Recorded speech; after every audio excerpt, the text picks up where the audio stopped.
জলপাইগুড়ির ক্রান্তি মসজিদ এলাকায় চলছিল পুলিশের নাকা চেকিং।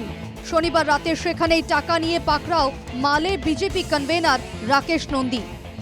গাড়ি থেকে বেরোলো নগদ 7,75,000 টাকা।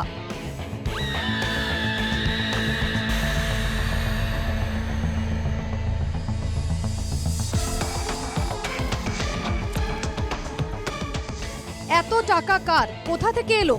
পুলিশের দাবি, কোনো নথি দেখাতে পারেননি বিজেপি নেতা।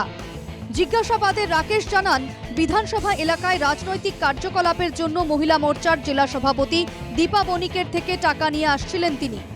দীপা বণিকের গাড়ি থেকে আরও 1,30,000 টাকা উদ্ধার করে পুলিশ।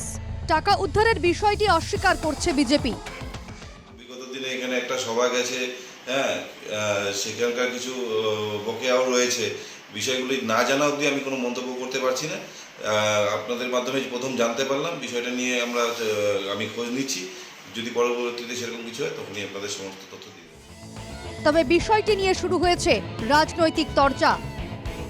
তৃণমূলের তরফে এক্সে পোস্ট করে লেখা হয়েছে, বিজেপি এভাবে জনগণের রায় কিনতে পারবে না। 4 জুন বিজেপির বিসর্জন নিশ্চিত। আজকে আপনারা কিছুদিন আগেও দেখলেন যে একটা মঞ্চ থেকে তাদের বিরোধী দলনেতা ডাকাত বলে চিল্লাচ্ছিল। তো এখন প্রমাণিত হলো যে কে ডাকাত। এর আগেও আমি বলছিলাম যে যার থেকে নেওয়া দেখা যাবে সেটাই প্রমাণিত। শুভেন্দু অধিকারী থেকে নিচে টাকা নিচে সেটা প্রমাণিত। আর এটা আপনি সিজ করছেন, গাড়িতে সিজ ছিল, টাকা ছিল 7,75,000 টাকা সিজ করছে, সেটাই প্রমাণিত। বিজেপি ঘরে ঘরে ডাকাত আছে। বিজেপির 2 নেতা নেত্রীর বিরুদ্ধে মামলা দায়ের করেছে পুলিশ।